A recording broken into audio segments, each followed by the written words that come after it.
Hello student, welcome to एक quick solution. तो student, last video में हमने अध्याय 3 की प्रश्नावली 3.4 शुरू कर ली थी, जिसमें हमने जो रैखिक समीकरण उनको विलोपन विधि से हल करना सीख लिया था। अब हमको क्या करना है स्टूडेंट, उसी विलोपन विधि से जो आपके वर्ड प्रॉब्लम वाले समीकरण होते हैं, वर्ड प्रॉब्लम वाले जो सवाल होंगे, उनसे पहले हम समीकरण बनाएंगे और उसके बाद उनको हम विलोपन विधि से हल करेंगे। तो चलिए शुरू करते हैं। आपका आज का पहला स्टूडेंट, आपका प्रश्न क्रमांक दूसरे का पहला है, यदि हम अंश में एक जोड़ दें तथा हर में एक घटा दें तो भिन्न एक में बदल जाती है।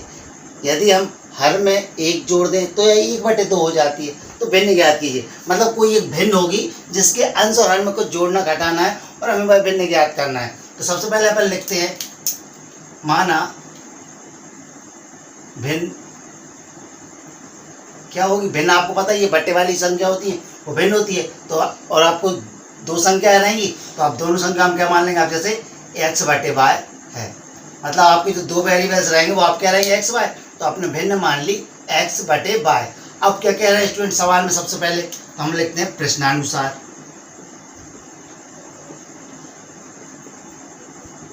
प्रश्नानुसार में सबसे पहले दिया है, यदि हम अंश में एक जोड़ दें, जो ऊपर वाला वेरिएबल्स होता है आपको भिन्न का ऊपर वाली संख्या होती है उसको हम बोलते हैं अंश और नीचे वाले को हर। तो सबसे पहले कह रहे हैं वो, यदि हम अंश में एक जोड़ दें तथा हर में से एक घटा दें।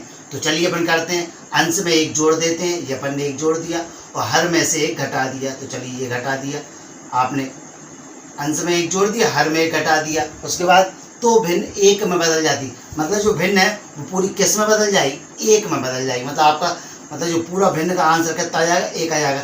इसको सॉल्व करके सबसे पहले तो हम समीकरण बनाते हैं, इसके बट्टे में एक मान लेते हैं। अब ये बट्टे वाली संख्या बीच में बराबर लगा तो त्रिज्या गुणा होगा, इसका यहाँ नीचे का नीचे, और यहाँ का यहाँ नहीं होगा गुणा, इसका यहाँ हो जाएगा और इसका यहाँ। तो चलिए करते हैं, एक का गुणा यहाँ में करेंगे तो x+1, यहाँ 1 में करेंगे अपन y-1 में, तो ये आपको y-1 ही हो जाएगा। अब क्या करना है स्टूडेंट, आपके जो y है वो इस तरफ जाएंगे, क्योंकि हमें चर वाली संख्या एक तरफ करते हैं और बिना चर वाली एक तरफ, मतलब अचर एक तरफ करते हैं। तो आपका x है, y आपका प्लस का इस तरफ आएगा तो माइनस का हो गया, ये आपका माइनस का 1 और ये प्लस का 1 इस तरफ जाएगा तो आपका कितना हो जाएगा, ये माइनस का 1, -1 जुड़ जाएंगे तो आपका कितने हो जाएंगे, -2। ये हो गया स्टूडेंट आपका समीकरण 1। दूसरा चलते हैं, दूसरे शर्त उन्होंने क्या दी है, यदि हम हर में एक जोड़ दें। अब किस में जोड़ रहे हैं, वो हर में, अंश में कुछ नहीं कर रहे हैं। यदि हम हर में एक जोड़ दें तो यह 1/2 हो जाती है। पुनः प्रश्नानुसार,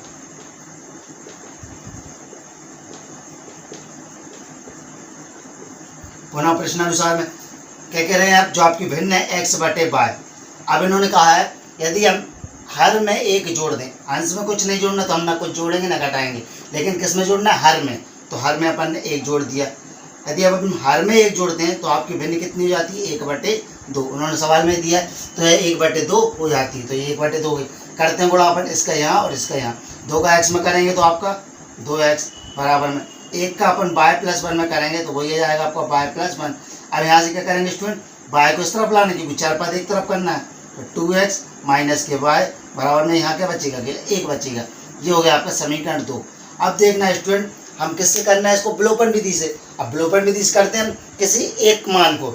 आपके जो चर होते हैं वेरिएबल्स x और y, कोई भी दो बराबर होने चाहिए, कोई भी एक, चाहे x के वेरिएबल मतलब गुणांक बराबर हो जाए, चाहे y के, क्योंकि हम उनको विलोपित कर सकें, उनको काट सकें। अब यहाँ पे आपका समीकरण 1 में देखिए जरा, x एक x है, नीचे 2x है, मतलब इनके गुणांक कैसे हैं, अलग अलग है। लेकिन y का गुणांक यहाँ पे 1 है, यहाँ पर भी y का गुणांक 1 है, मतलब y का गुणांक कर सकते हैं। तो हम क्या लिखें डायरेक्ट यहाँ पे स्टूडेंट, समीकरण 1 से 2 को घटाने पर,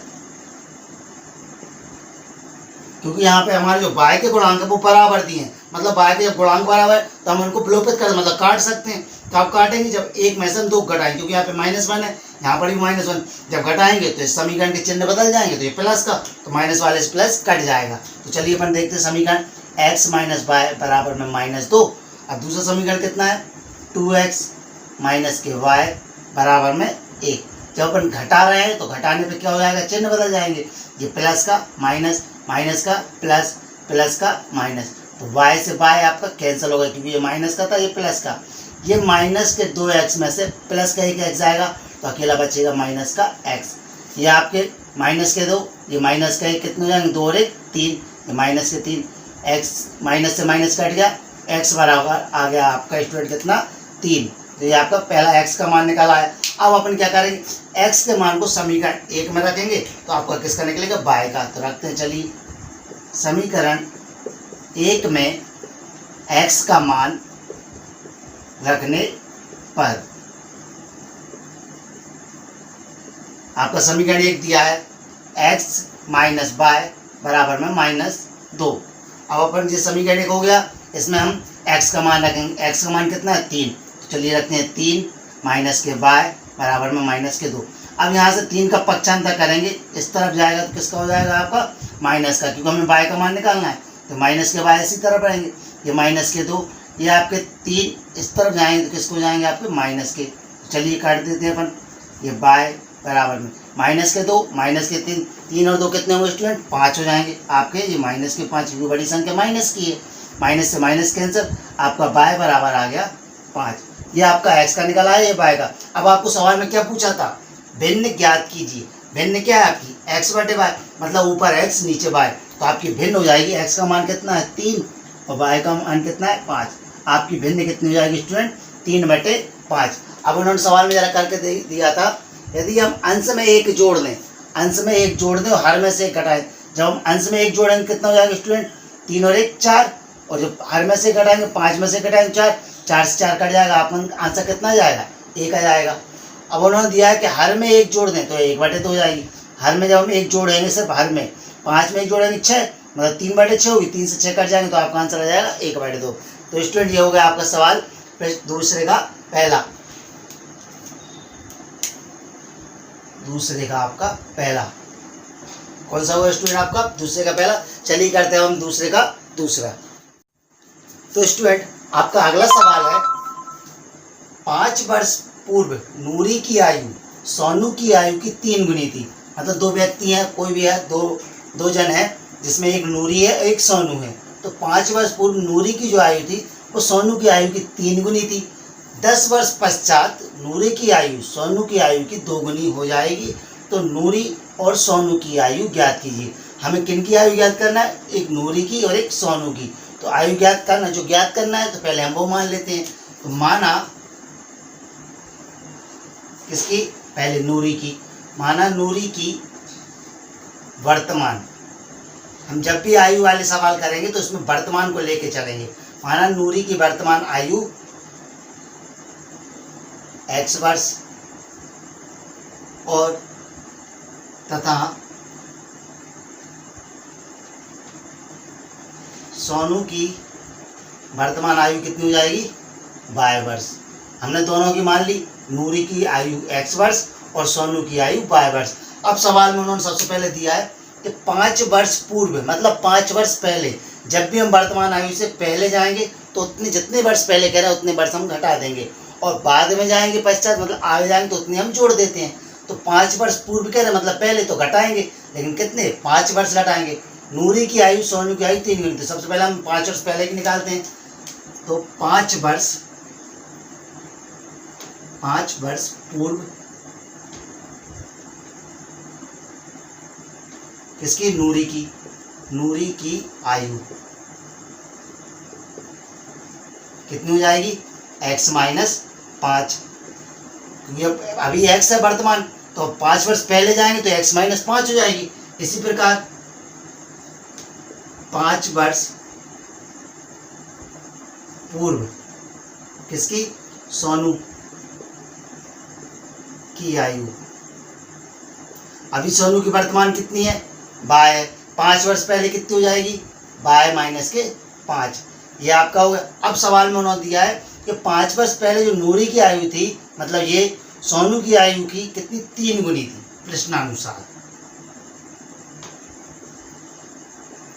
तो स्टूडेंट जो सवाल में दिया है पर वही करेंगे। यहाँ पे क्या दिया है कि 5 वर्ष पूर्व नूरी की आयु, नूरी कितनी है x माइनस 5। सोनू की आयु कितनी है y माइनस 5। नूरी की आयु सोनू की आयु की 3 गुनी थी, मतलब जो नूरी की आयु वो 3 गुनी थी। अब इनको बराबर करने के करते हम, पहले बराबर लगाते हैं। अब ये 3 गुनी जाता है जब बराबर लगाए तो हमें इसको भी 3 गुना ज़्यादा करना होगा, क्योंकि तो पहले से ही 3 गुना है, तो इसको बराबर करने के लिए हम इसको भी 3 गुना करेंगे। अब मतलब 3 का गुणा इसमें होगा, इसको हम सॉल्व करके समीकरण बनाते हैं। ये आपका x माइनस 5 बराबर में 3 का गुणा होगा इस समीकरण में, 3 का बाय में हो जाएगा 3 बाय, और 3 का 5 में होगा तो माइनस 3 5 15।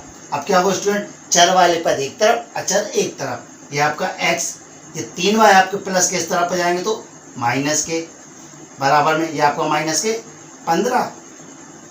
अब जो माइनस के 5 हैं वो इस तरफ जाएंगे, किसके हो जाएंगे स्टूडेंट, प्लस के 5।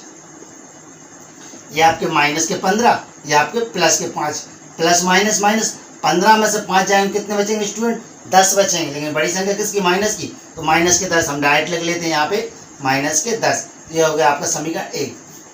अब क्या दिया है, 10 वर्ष पश्चात, कितने वर्ष आगे, 10 वर्ष आगे, तो 10 वर्ष आगे के हम इसकी दोनों की आयु निकालते हैं। 10 वर्ष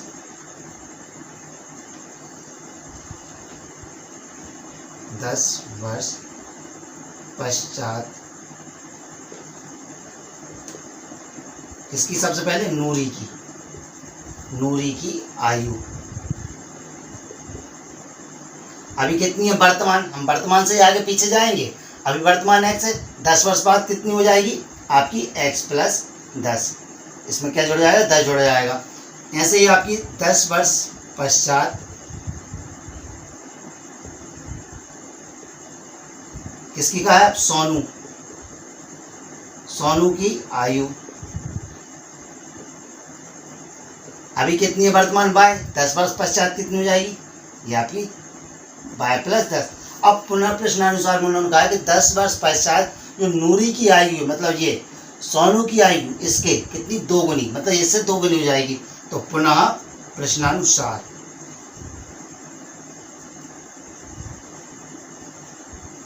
क्या कहा है कि जो नूरी की आयु मतलब कितनी, x प्लस 10, सोनू की आयु y प्लस 10। अब हम सब क्या करते हैं, समीकरण बनाते हैं, समीकरण बनाने के लिए लगाएंगे बराबर। उन्होंने कहा कि जो नूरी की आयु है वो सोनू की आयु की कितनी, 2 गुनी हो जाएगी। अब ये तो 2 गुनी है ही, हमें बराबर करने के लिए इसको भी 2 गुना करेंगे, तो 2 का गुणा अपन इसमें करेंगे। चलिए करते हैं गुणा, x प्लस 10 बराबर में, आप गुणा करेंगे जब इसमें 2 का बाय में करेंगे 2 बाय, बराबर 2 का 20 में करें, 2 का बाय में करेंगे 2 बाय, यहाँ 2 का 10 में करेंगे तो कितने हो जाएंगे स्टूडेंट, 10 दूनी 20। अब क्या करेंगे, चर वाले पद एक तरफ और अचर वाले एक तरफ। यह आपका x 2 बाय आपको प्लस का इस तरफ आएगा तो माइनस के 2 बाय बराबर में आपका 20। ये प्लस के 10 इस तरफ जाएंगे स्टूडेंट, किसके हो जाएंगे, माइनस के 10। तो 20 में से 10 घट जाएंगे, प्लस का ये माइनस प्लस माइनस है, 20 में से 10 जाएंगे तो कितने बचेंगे, ये आपका 10। समीकरण 2। अब स्टूडेंट आपके बन गया समीकरण 1 और 2। अब समीकरण 1 और 2 को किससे करेंगे, विलोपन से। और विलोपन करने की विधि क्या होगी कि समीकरण 1 और 2 में जो आपके चर पद होते हैं उनमें से किसी एक वेरिएबल मतलब किसी एक चर को अपन को विलोपित करना है। कब होंगे वो, जब उनके गुणांक बराबर हो जाएंगे। क्या देखिए समीकरण 1 में ये आपका x माइनस 3y या x माइनस 2y, मतलब आपके जो x है इस दोनों के गुणांक बराबर हैं, मतलब इनके विलोपित हो सकते हैं, कट जाएंगे। अब कब कटेंगे, ये आपका समीकरण ये भी प्लस का ये भी प्लस का, मतलब एक माइनस का होगा तो हम घटा देंगे। सबसे पहले लिखेंगे अपन समीकरण 1 में से समीकरण किसको, 2 को घटाने पर, और जब घटाते हैं तो क्या हो जाएगा, चिन्ह बदल जाएंगे आपके। तो चलिए समीकरण 1 कितना है, x माइनस 3y बराबर में माइनस के 10। अब इसमें समीकरण 2 घटाना है आपका, x माइनस 2y बराबर में आपका 10, ये आपका प्लस का है। अब घटाना है तो अब क्या होगी, समीकरण दूसरे के चिन्ह बदल जाएंगे, क्योंकि 1 में से 2 घटा रहे हैं। ये प्लस का माइनस, माइनस का प्लस, प्लस का माइनस, x कट गया। ये माइनस के 3y, ये प्लस के 2y, 3y में से 2y जाएंगे तो आपका बचेगा y, लेकिन बड़ी संख्या किसकी है, जो माइनस की, तो ये आपके माइनस के y बराबर में ये माइनस के 10, ये माइनस के 10 जुड़ जाएंगे, माइनस के 10 माइनस के 10 माइनस के 20, ये माइनस से माइनस कैंसिल, आपका y बराबर हो गया स्टूडेंट 20। और y आपने क्या मानी थी, सोनू की आयु, तो y का मान आपका क्या निकल आया 20। अब y का मान उठा के रखते हैं अपन समीकरण 1 में। चलिए रखते हैं समीकरण 1 में y का मान रखने पर चलिए रखते हैं y का मान समीकरण 1 में। समीकरण 1 दिया है आपका x माइनस 3y बराबर -10, x माइनस 3y बराबर में -10। आपका y का मान कितना निकला 20। चलिए रखते हैं यहाँ पे, या आपने रखा y की जगह 20 बराबर में -1। अब यहाँ पे 20 में 3 का क्या हो जाएगा, इंटू हो जाएगा, गुणा हो जाएगा। कितना हो जाएगा 20 3 60, ये आपका माइनस का माइनस, ये 60 बराबर में -10। अब माइनस के 60 पक्षांतर करें क्यों, हमें मान निकालना है x का, x बराबर ये आपके -10 ऐसे ही रहेंगे, ये माइनस के 60 इस तरफ जाएंगे तो हो जाएंगे आपके प्लस के 60। अब प्लस के ये minus plus minus minus, x बराबर 60 में 10 जाएगी, आपके बचेंगे 50। तो x का मान कितना निकला है स्टूडेंट आपका 50। x क्या माना था आपने, नूरी की आयु, नूरी की वर्तमान आयु मानी थी x, तो आपका x का मान निकला 50, और सोनू की वर्तमान आयु मानी थी y का मान निकला 20। ये हो गया आपका आंसर। x बराबर कितना आ गया स्टूडेंट 50 और y बराबर में 20। तो चलिए करते हैं अपन इसका अगला सवाल। तो स्टूडेंट आपका अगला सवाल है, 2 अंकों की संख्या के अंकों का योग 9 है। कोई 2 अंकों की संख्या जिसके अंकों का योग 9 है, इस संख्या का 9 गुना, मतलब जो आपकी संख्या है उसका 9 गुना, और संख्या के अंकों को पलटने से बनी संख्या का 2 गुना है, वह संख्या ज्ञात कीजिए। तो स्टूडेंट सबसे पहले आप ये समझ लीजिए, 2 अंकों की संख्या आपकी क्या होगी, आपकी 10 से लेकर 99 तक होंगी। अब इन्हीं बीच में आपकी संख्या होगी, जो भी संख्या आएगी वो 10 से लेकर 99 के बीच आएगी। अब स्टूडेंट आप लोगों ने छोटी क्लास में पढ़ा होगा संख्याओं का, जैसे इकाई, दहाई, सैकड़ा, हजार, जैसे कोई भी संख्या स्थानीय मान पढ़े होंगे आपने। जैसे आपने पढ़े 1232, तो ये आपका ये हो गया इकाई, ये आपका दहाई, ये सैकड़ा और ये हजार। इकाई का जो अंक होता है उसमें हम हमेशा 1 का गुणा करते हैं, और जो दहाई का होता है उसमें हम 10 का गुणा करेंगे, और जो सैकड़ा होता है उसमें हम 100 का गुणा करते हैं, और जो 1000 पे होगा उसमें हम 1000 का गुणा करते हैं। ये आप लोगों ने छोटी कक्षा में पढ़े होंगे जब भी हम संख्या बनाते हैं। अब जैसे मान लीजिए 2 अंकों की संख्या, जैसे मान चले कोई भी हो, जैसे मान लीजिए 32 है, इसको अपन कैसे बना सकते हैं, ये किससे बनी होगी, आपका 2 में 1 का गुणा करेंगे, 2 एकम 2 आ गए आपके 2। 30 है, मतलब ये आपके 3 है, 3 कौन से अंक पे, दहाई पर है, इकाई दहाई, दहाई में किसका गुणा होगा आपका 10 का। तो चलिए करें, तो 10 में 3 का गुणा करेंगे, ये हो गया आपके 30, जब जोड़ेंगे तो आपके कितने हो जाएंगे 32। तो स्टूडेंट आपको बस समझना ये है कि इकाई का जो अंक होता है उसमें हमेशा 1 का गुणा होगा, दहाई के अंक में 10 का, और यदि सैकड़ा होगा तो उसमें 100 का। अब आपकी कोई भी संख्या होगी, जैसे आपसे कहा है 2 अंकों की संख्या कोई बना लीजिए, तो आप उसमें दहाई के अंक में किसका करेंगे 100 गुणा, दहाई के अंक में आप किसका करेंगे 10 का गुणा, और इकाई के अंक में 1 का गुणा करेंगे। तो स्टूडेंट माना हमने इकाई का अंक x है, इकाई का अंक क्या मान लिया x, और दहाई का अंक क्या मान लिया y, तब संख्या क्या होगी, तब संख्या क्या होगी आपकी, हमने बोला था कि इकाई के अंक में 1 का गुणा करना है, और दहाई के अंक में 10 का, और उनको जोड़ देंगे।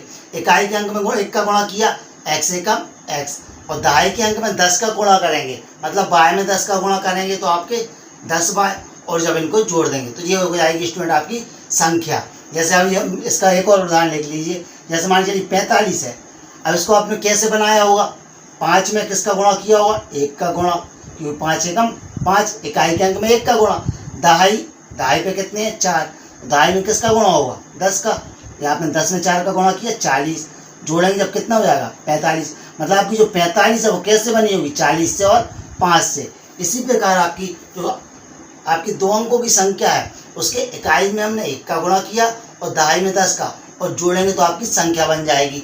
ठीक है स्टूडेंट, अब जो पहली शर्त है वो क्या दी है कि 2 अंकों की संख्या के अंकों का योग 9 है प्रश्नानुसार।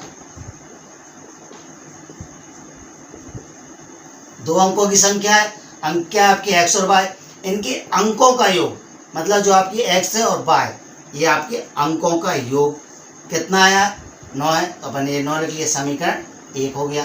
अंकों का जैसे मान लीजिए 23 है, इसके अंकों का योग कितना होगा 2 और 3, ये आपको हो जाएंगे 5, जब आप जोड़ोगे 2 और 3 को कितना हो जाएंगे 5। ऐसे 2 अंक वाली संख्या है, उनके अंकों को जोड़ेंगे तो आपका 9 आएगा।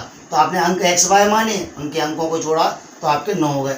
अब क्या दिया उन्होंने, इस संख्या का 9 गुना संख्या के अंकों को पलटने से बनी संख्या, मतलब जो आपकी संख्या है इसके अंकों को पलटोगे आप, तो आप लिखोगे अंकों को पलटने पर,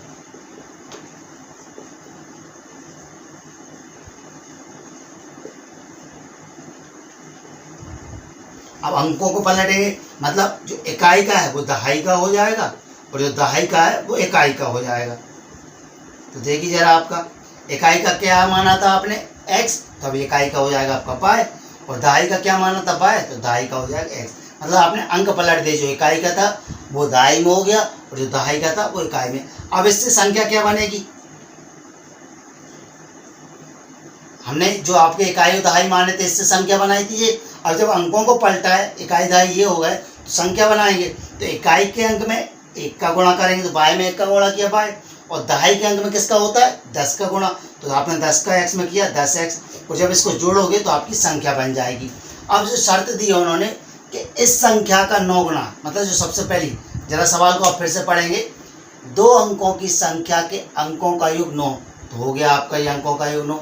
अब इस अंक जो आपकी संख्या थी, इस संख्या का 9 गुना, जो आपकी संख्या थी इसका 9 गुना, और संख्या के अंकों को पलटने से बनी संख्या, ये आपने अंकों को पलटा और उससे बनी संख्या का 2 गुना है, मतलब इसका जो 9 गुना होगा वो उसके 2 गुने के बराबर होगा। तो वह संख्या ज्ञात कीजिए। तो प्रश्नानुसार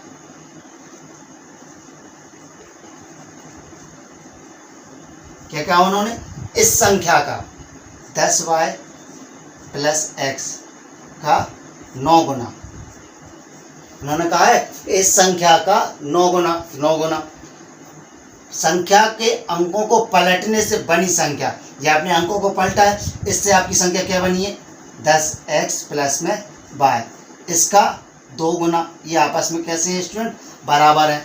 आपने संख्या के जो सबसे पहले शुरू की संख्या थी उसका 9 गुना, और संख्या को जब अंकों को पलटा है उसका 2 गुना, ये आपस में बराबर है। चलिए इसको सोल्व करते हैं, आपका समीकरण बनाते हैं।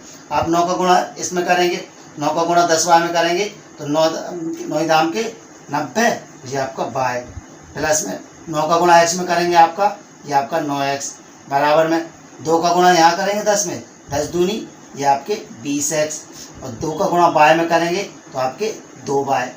आप क्या करेंगे स्टूडेंट, चर वाले पदों को एक तरफ कर लेंगे, बिना चर, यहाँ आपके चर पद दोनों तरफ भी चर पद है, तो चलिए अपन इन सबको एक तरफ कर लेते हैं।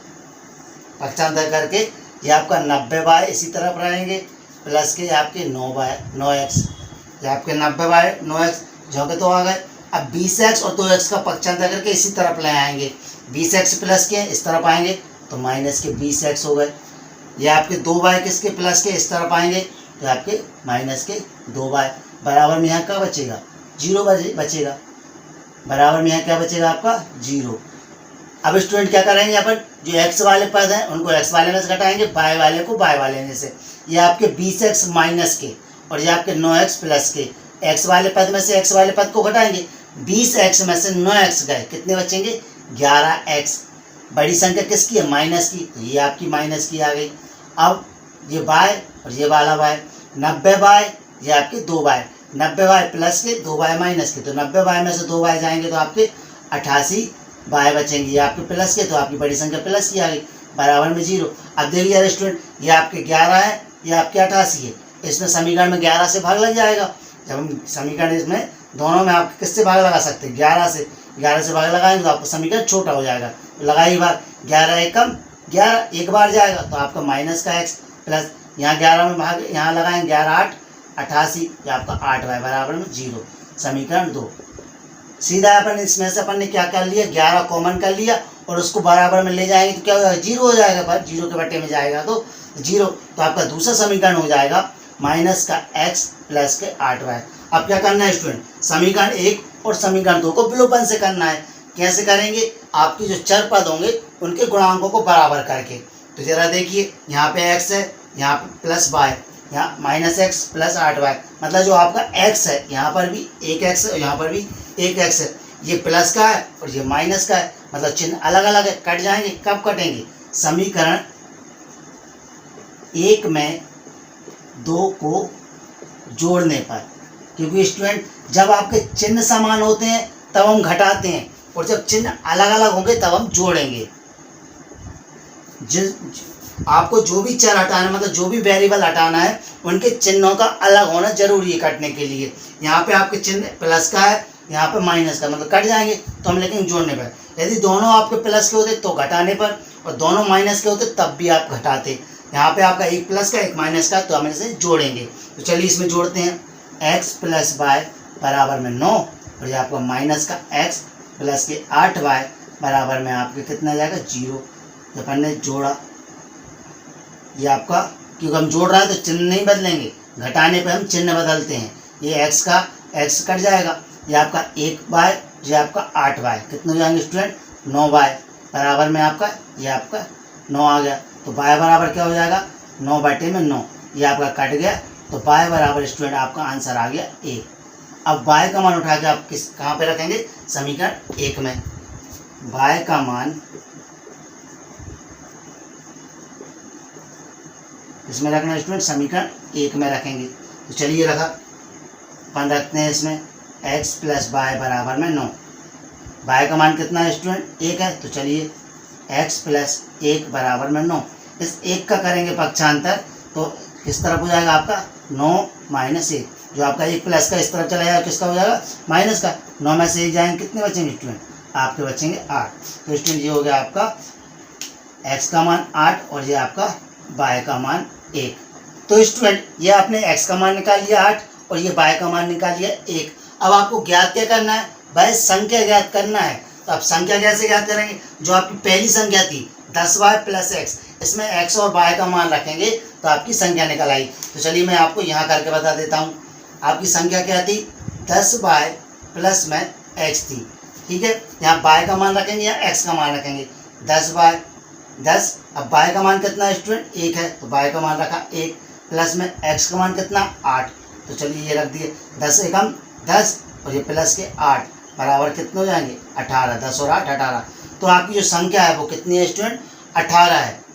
आपने इकाई का अंक क्या माना था x, इकाई का अंक आपका जो निकला है x कहाँ गया, ये आपने x का मान रखा था 8 और दाई का अंक कितना था y का मान रख दिया, ये आपका 1। आपकी संख्या कितनी हो गई 18। तो चलिए स्टूडेंट अब करते हैं अपन इसका अगला सवाल। तो स्टूडेंट आपका अगला सवाल है, मीना 2000 रुपये निकालने के लिए एक बैंक गई। कितने रुपए, 2000 रुपये निकालने के लिए। उसने खजांची मतलब जो बैंक में कैशियर बैठा रहता है उससे 50 रुपये और 100 रुपये के नोट देने को कहा। मतलब 2000 रुपये लेने गई और उसने कहा कि जो हमें 2000 रुपये लेना है वो हमें 50 और 100 रुपये के नोटों में दो। तो मीना ने कुल 25 नोट प्राप्त किए। मतलब उसको जो 50 और 100 के जो नोट मिले वो कुल कितने मिले, 25 नोट मिले। तो ज्ञात कीजिए कि उसने 50 रुपये और 100 रुपये के कितने नोट प्राप्त किए। मतलब 50 के नोट कितने मिले और 100 के नोट कितने मिले। तो अपन मान लेते हैं, माना 50 रुपये मूल वाले नोटों की संख्या x है, मतलब 50 रुपये के जितने भी नोट मिले उनकी संख्या x है और 100 वाले की कितनी हो जाएगी आपकी y। ये हो गया x और ये y। मतलब आपको 100 रुपये के नोट और 50 रुपये के नोट इनकी संख्या बताना है। तो स्टूडेंट सबसे पहले आप ये समझिए, मान के चलिए आपके पास 50 रुपये के 3 नोट हैं। कितने, 50 रुपये के 3 नोट है, तो ये होगा 3। तो आपका कितने रुपये होगा टोटल, तो आपके पास 150 रुपये होंगे। कैसे, आप 50 में जब 3 का गुणा करेंगे तो आपके 150। मतलब जो मूल्य है, मूल्य में आप जब किसका संख्या का गुणा करते हैं तो आपके क्या निकल आते हैं, टोटल कुल रुपए या रकम निकल आएगी। मतलब कितने भी आपके जितने का नोट हो उसमें कितने नोट हैं उसका गुणा करोगे संख्या का तो आपके कुल रुपए निकल आते हैं। जैसे 100 रुपये के मान चलिए आपके पास 5 नोट हैं तो कितने हो जाएंगे आपके पास 500। ये तो है आपका मूल्य 100 रुपये का एक नोट का। टोटल कितने नोट है आपके 5 और फिर कितने रुपए हो जाएंगे 100 में जब आप 5 का गुणा करोगे तो आपके 5 हो जाएंगे। इसी प्रकार जब आपको 50 रुपये के कुछ नोट हैं और 100 रुपये के कुछ नोट है तो जब जो जितने भी नोट मिलेंगे उसको मतलब कितने 25, वो कितने रुपए होंगे आपके, कितने हो जाएंगे 2000। तो सबसे पहले ये लिखते हैं, माना 50 मूल्य वाले नोटों की संख्या x है तथा 100 रुपये मूल्य वाले नोटों की संख्या कितनी होगी y। अब प्रश्नानुसार उसे टोटल कितने नोट मिलते हैं। मीना ने कुल 25 नोट प्राप्त किए। 25 नोट मिलते हैं कुल उसे, जिसमें आपके 50 के भी है कुछ 100 के भी हैं। 50 के कितने हैं x हैं और 100 के कितने हैं y हैं। मतलब जब इन दोनों को जोड़ेंगे तो आपके कितने हो जाएंगे 25। ये हो गया आपका समीकरण 1। मतलब आपके 50 के नोट और 100 के नोट जितने भी मिले हैं टोटल उनको जोड़ेंगे तो टोटल किसके बराबर हो जाएगा 25 के, क्योंकि 25 नोट ही मिले हैं। अब ये तो हो गया आपके कितने संख्याओं के आधार पर। अब हम निकालेंगे रुपए मतलब मूल्य के आधार पर। तो आप यहाँ पे लिखेंगे, चूँकि ₹50 वाले 50 रुपए वाले नोटों का मूल्य।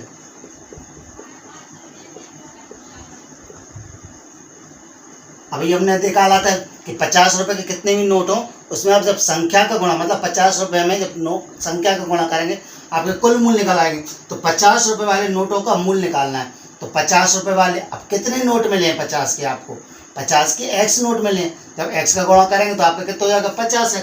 ऐसे ही 100 रुपए वाले नोटों का मूल्य, 100 रुपए वाले नोटों का मूल्य 100 में जब यहाँ पे हम गुणा करके भी देख लीजिए, 50 का x में करेंगे कितना हो जाएगा 50x। तो हम यहाँ पे डायरेक्ट लिख लेते हैं 50x। ऐसे जब 100 रुपए वाले नोटों का मूल्य कितना हो जाएगा आपका 100 मूल्य है, और संख्या कितनी है नोटों की y, तो गुणा करेंगे तो आपका ये हो जाएगा 100y। मतलब 50 रुपए वाले नोटों की संख्या कितनी हो गई आपकी, कुल मूल्य कितना होगा 50x, और 100 रुपए वाले नोटों का मूल्य हो गया y। मतलब 50 और 100 के जब आप मूल्य लाए, मतलब तो स्टूडेंट ये तो निकाला था आपने संख्या के आधार पर। अब हमें निकालना मूल्य के आधार पर। तो संख्या के आधार पर 25 नोट लाए, लेकिन वो कितने रुपए निकालने गई थी 2000 रुपये। मतलब जो 50 में जितनी भी आप संख्या और ये आपका x और y का मान रखोगे तो इस पूरे का मान कितना होगा 2000 रुपये। तो आपने ये 50x प्लस 100y, ये आपके कुछ नोट तो होंगे, ये आपके 50 की संख्या है, ये आपके 50 के जो नोट हैं मतलब जो मूल्य है, और जो 100 रुपये का जो कुल मूल्य है, इनको जब जोड़ोगे तो आपका कितने रुपए निकलेंगे, कुल 2000 रुपये। स्टूडेंट इसे आप एक बार फिर से समझिए। माना 50 रुपये वाले नोटों की मूल्य की संख्या कितनी, नोटों की संख्या x, और 100 रुपये मूल्य वाले नोटों की संख्या y। तो आपकी ये 50 रुपये की संख्या है, ये 100 रुपये की संख्या है। कुल नोटों से कितने मिले थे 25। तो जब हम इनको जोड़ेंगे तो आप किसके बराबर हो जाएंगे 25। तो ये तो निकला है आपकी संख्या के बराबर। अब हम निकालेंगे मूल्य के आधार पर। तो 50 रुपये वाले नोटों का मूल्य कितना होगा, हम किसमें जो मूल्य में हम क्या करेंगे, जो आपकी जो मान था आपका एक नोट का, उसमें हम कुल संख्या का गुणा करेंगे। तो 50 के कुल नोट कितने हैं x, तो 50 में x का गुणा करेंगे तो 50x। इसी प्रकार 100 वाले नोटों का मूल्य हम एक नोट के मूल्य में कुल संख्या का गुणा करेंगे। कुल संख्या कितनी है 100 की y, ये हो गया आपका 100y। ये आपके मूल्य के आधार पर, ये 50 रुपये का मूल्य, ये 100 रुपये का मूल्य, इनको जब जोड़ोगे तो आपका कुल मूल्य निकलेगा जितने रुपए वो निकालने गई। तो 50x प्लस 100y बराबर 2000। इसमें से कॉमन निकालिए, मतलब इसमें क्या निकलेगा कॉमन, यहाँ पे 50 है, यहाँ पे आपके 100 है, यहाँ पर ही 50, यहाँ से कॉमन निकाला है आपके 50। तो अंदर क्या बचेगा आपका x बचेगा, प्लस यहाँ से कॉमन निकलेगा 50, तो कितने बचेंगे आपके 50 नहीं बचेंगे, यहाँ 50, यहाँ पे बचेंगे आपके 2y। जब आप गुणा करोगे आपको वो है, मतलब सीधी बात हम इसमें भाग लगा रहे हैं। 50 का 50 में भाग लगाया सीधा, एक बार गया 50 का 50, 50 में 100 का भाग लगाएंगे कितनी बार जाएगा स्टूडेंट 2 बार, 12 बार में कितने हो जाएंगे आपके 2000। ये अब क्या करेंगे 50 का पक्षांतर करेंगे, आपका कहाँ जाएगा भाग में, x प्लस 2y बराबर में ये आपके 2000 बटे में 50। इसको काट दीजिए, 0 से 0 कट गई, 5 से काटेंगे, 5 चौके 20 और 0, मतलब आपका x प्लस 2y बराबर में आ गया आपका 40। यह आपका समीकरण 2। आपका समीकरण 1 ये है, समीकरण 2 ये है। इसको आप किससे करेंगे, विलोपन विधि से। विलोपन विधि कैसे होंगी, आपको किसी एक चर को क्या करना होगा, विलोपित करना होगा। कब होगा, जब उनके गुणांक बराबर होंगे। तो स्टूडेंट यहाँ पे देखिए जरा, समीकरण 2 में भी आपका 1x ही है, समीकरण 1 में भी 1x है, मतलब समीकरण 1 और 2 के जब गुणांक बराबर है तो सीधा हम इसको घटा देते हैं। तो चलिए लिखते हैं, समीकरण 1 में से 2 को घटाने पर समीकरण 1 क्या आपका x प्लस वाई बराबर में 25, और समीकरण 2 क्या आपका x प्लस 2y बराबर में 40। अब जब घटा रहे हैं, हमने अभी बात की पहले सवाल में की, हमने अभी पहले सवाल में देखा था कि समीकरण को जब हम 1 में से 2 में से घटाएंगे तो घटाने पे चिन्ह बदल जाएंगे नीचे वाले के। ये आपका प्लस का माइनस, प्लस का माइनस, ये प्लस का माइनस, x से x कट गया, ऊपर का प्लस का नीचे का माइनस का। ये आपके 2y, ये आपका 1y प्लस का, 2y में से 1y जाएगा तो आपका y बचेगा किसका, माइनस की। बड़ी संख्या किसकी है, माइनस की। यहाँ आपके 40 है, यहाँ पे 25 है, 40 में से 25 घटाएंगे तो आपके कितने बचेंगे स्टूडेंट, 15 बचेंगे माइनस के, क्योंकि बड़ी संख्या आपकी माइनस की। ये माइनस से माइनस कैंसिल, y बराबर हो गया आपका 15। अब y का मान कहाँ रखेंगे, समीकरण 1 में। y का मान समीकरण 1 में रखने पर, चलिए रखते हैं समीकरण 1 क्या आपका, x प्लस वाई बराबर में 25। यहाँ पे हम y का मान रखेंगे, x प्लस y का मान कितना है स्टूडेंट, 15 निकाला अभी आपने, बराबर में ये 25। इसका पक्षांतर करेंगे, 15 इस तरफ जाएंगे तो कितने हो जाएंगे, माइनस के, तो 25 माइनस के 15, 25 में से 15 जाएंगे कितने बचेंगे, 10। ये आ गया आपका x का मान। x का मान आता आपने 50 रुपए वाले नोटों की संख्या, यह आपका x का मान आ गया, कितना 10। और y का मान आता 100 रुपए वाले, 100 रुपए मूल्य वाले नोटों की संख्या y, ये निकल आया आपको 15। यही आपका आंसर है, x का मान 10, y का मान 15। तो स्टूडेंट ये हो गया आपका प्रश्न क्रमांक दूसरे का चौथा। चलिए करते हैं अपन इसका अगला सवाल। आपका अगला सवाल है, किराए पर पुस्तकें देने वाले किसी पुस्तकालय का प्रथम 3 दिनों का एक नियत किराया। मतलब कोई एक पुस्तकालय लाइब्रेरी है जहाँ पे क्या होता है, एक पुस्तक, कोई भी पुस्तक रहते हैं उसको प्रथम 3 दिन का नियत किराया, मतलब उसको लेने के लिए आपको 3 दिन का एक नियत किराया रहेगा। उसके बाद प्रत्येक अतिरिक्त दिन का किराया अलग से लगेगा। तो सरिता ने 7 दिनों तक एक पुस्तक रखने के लिए 27 रुपये अदा किए, जबकि सुशी ने एक पुस्तक 5 दिनों तक रखने के लिए 21 रुपये अदा किए। तो नियत किराया तथा अतिरिक्त जो किराया है, अतिरिक्त मतलब प्रत्येक दिन का जो बढ़ रहा है वो निकालना है। तो स्टूडेंट समझने के लिए, जैसे आप कोई भी चीज़ यदि आप किराए से लेते हैं, तो मान चलिए उन्होंने कह दिया कि उसके 3 दिन का किराया 15 रुपये है, और प्रत्येक दिन जब बढ़ते जाएंगे तो आपको 5 रुपये एक्स्ट्रा बढ़ता जाएगा। तो आपने मान चलिए 5 दिन में कोई चीज़ लौटाई है, तो आपका 3 दिन का तो किराया 15 रुपये फिक्स है, 2 दिन आपके एक्स्ट्रा लगते हैं, 1 दिन का 5 तो 2 दिन का 10, तो टोटल आप उसे कितने दोगे, 15 और 10 कितने, 25। मतलब कि जब आप कोई भी चीज़ निश्चित किराए पे लेते हो और एक्स्ट्रा अतिरिक्त किराया उस पर लगता है, तो उसका निश्चित किराया जो है वो तो आपको देना ही है, अतिरिक्त दिन का किराया जितना ही बढ़ रहा है वो टोटल जोड़ के देना होगा। तो चलिए मैं लिखते हैं सबसे पहले, माना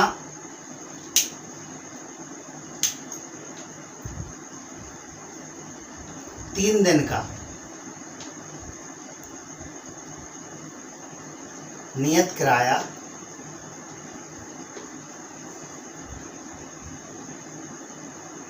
X रुपये तथा अतिरिक्त दिन का किराया Y रुपये।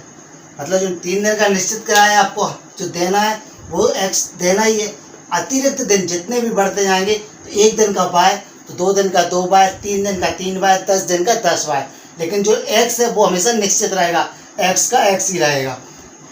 तो चलिए सबसे पहली शर्त क्या थी, सरिता ने 7 दिनों तक एक पुस्तक रखने के लिए 27 रुपये अदा किए। मतलब सरिता ने एक बुक ली थी पुस्तकालय से और 7 दिन बाद लौटाई, तो उसको कितना 27 रुपये दिए। तो मतलब 3 दिन के जो निश्चित किराया वो तो दिए होंगे, जो एक्स्ट्रा और जो चार्ज है वो इसमें ऐड करके टोटल कितने रुपए दिए, 27। तो चलिए सबसे पहले हम लिखते हैं प्रश्नानुसार।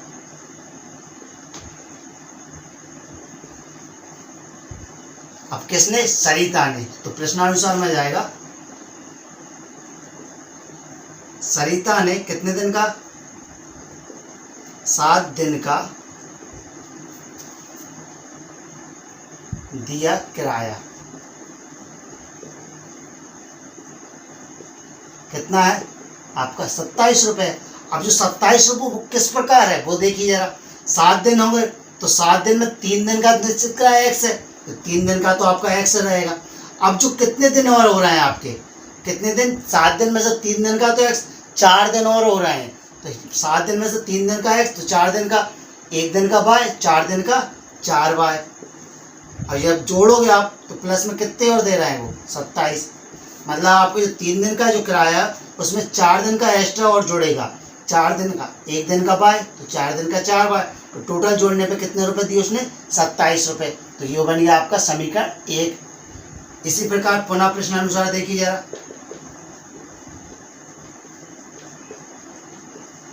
अब किसने, जबकि सुशी ने एक पुस्तक 5 दिनों तक रखने के लिए 21 रुपये दिए, तो लिखते हैं सुशी ने 5 दिन का, यहाँ पे दिन का दिया किराया, तो 5 दिन का कितना किराया दिया? 21 रुपये। यहाँ भी अपन रुपये लिख लेते हैं, 21 रुपये। अब जो कितने दिन का है? 5 दिन का। अब 5 दिन का 21 रुपये किस प्रकार दिया होगा? तो 3 दिन का जो लगता है वो तो एक्स है, निश्चित है। अब कितने दिन एक्स्ट्रा और चार्ज लगा दिए इसने? 2 दिन के। 3 दिन का तो एक्स है, तो 2 दिन का, 1 दिन का बाय, तो 2 दिन का 2 बाय। अब जब 3 दिन का निश्चित किराया और 2 दिन का 2 बाय, ये टोटल जोड़ के जब उसने दिए तो कितने रुपए दिए? 21 रुपये दिए। ये हो गया आपका समीकरण 2। एक बार स्टूडेंट फिर से समझ लीजिए कि 3 दिन का तो निश्चित किराया दे रहा है बुक में x रुपये, और अतिरिक्त दिन का किराया कितना है? 22 रुपये। तो सरिता ने 7 दिन के लिए पुस्तक ली, 7 दिन के लिए, तो 3 दिन तो ये हो गए x, तो कितने दिन एक्स्ट्रा और लिए? 4 दिन। तो 1 दिन का बाय, तो 4 दिन का 4 बाय। तब उसने 3 दिन और 4 दिन का जो जोड़ा होगा वो कितने होगा? 27 रुपये। और सुशी ने 5 दिन का किराया दिया 21 रुपये, जिसमें 3 दिन का तो हो गया x, तो एक्स्ट्रा कितने दिन और चार्ज लगा उसका? 2 दिन। तो 1 दिन का बाय, 2 दिन का 2 बाय, तो x + 2 बाय बराबर 21। अब समीकरण 1 2 को अपन करेंगे विलोपन से। अब जरा देखिए समीकरण 1 और 2 में कोई चर आपको बराबर दिख रहा है?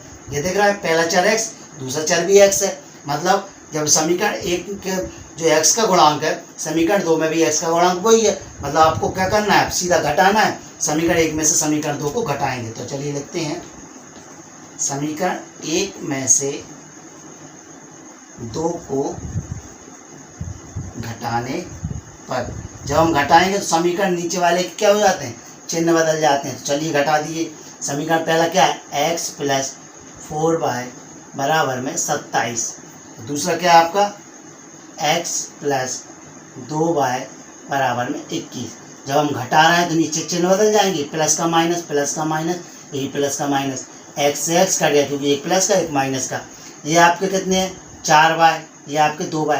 4y प्लस के 2y माइनस, 4y में से 2y जाएंगे, आपके क्या कितने बचेंगे? 2y। ये आपके 27, ये आपके 21 माइनस 27 में से 21 जाएंगे, कितने बचेंगे? 6 रुपये। तो y बराबर में कितना? आपने 27 में से 21 घटाया 6, 2y बराबर 6 हो गए।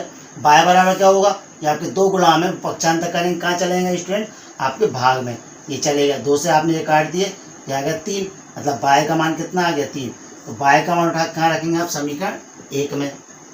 चलिए रखते हैं, y का मान समीकरण 1 में रखने पर, तो चलिए अपन समीकरण 1 में रखते हैं। समीकरण 1 क्या है? x + 4y बराबर में 27। y का मान रखते हैं 3, ये आपका x प्लस में ये आपका 4 इंटू में y का मान रखा आपने 3 बराबर में आपके ये 27। चलिए करते हैं गुणा, x बराबर प्लस x प्लस 4 में 3 का गुणा किया, 4 3 12 बराबर में ये आ गए आपके 27। अब क्या हो स्टूडेंट? x का मान निकालना है, 12 का पक्षांतर कर देंगे, 12 उस तरफ जाएगा, किसका हो जाएगा? माइनस का। ये आपके 27 माइनस के 12, 27 में से 12 जाएंगे स्टूडेंट, आपके कितने बचेंगे? 15। ये हो गया आपका x का मान 15 और y का मान 3। मतलब जो आपका निश्चित किराया x, ये लिखा है 3 दिन का निश्चित किराया क्या मान होता है? x, मतलब 15 रुपये। 15 रुपये फिक्स है आपका, देना ही है। उसके बाद जो अतिरिक्त दिन होंगे, 1 दिन का जितना भी होगा, फिर 2 दिन का, तो अतिरिक्त कितना निकला आपका? y का 3। तो आपका निकला है ये x का 15 और y का 3। जरा करके देख लीजिए। पहली जो शर्त थी आपकी, सरिता ने 7 दिन के लिए एक पुस्तक के 27 रुपये दिए। कितने दिन के? 7 दिन के। 3 दिन के 15, एक्स्ट्रा कितने दिन और लगे आपके? 4 दिन। तो आपने जोड़ दिए, 4 3 12, 12 में आप 15 जोड़ोगे तो आपके कितने हो जाएंगे? 27। दूसरी शर्त थी, जबकि सुशी ने एक पुस्तक के 5 दिनों के लिए 21 रुपये दिए। कितने दिन? 5 दिन। 3 दिन के 15, 2 दिन आपके एक्स्ट्रा लगे, तो जरा आप 2 दिन का करिए, 1 दिन का 3, तो 2 दिन का 6। 6 में आप जब 15 जोड़ेंगे, 15 और 6 कितने हो जाएंगे स्टूडेंट? आपके 21। तो स्टूडेंट ये हो गया आपका प्रश्न क्रमांक दूसरे का 5वां, और इसी के साथ आपका ये चैप्टर 3.4 खत्म होता है। आपको वीडियो आखिर तक देखना है, सवाल बिल्कुल आपको समझ में आएंगे। यदि आपको वीडियो अच्छी लगती है तो लाइक और शेयर जरूर करना है। चलिए मिलते हैं हम अगली वीडियो में अगले सवाल के साथ। धन्यवाद।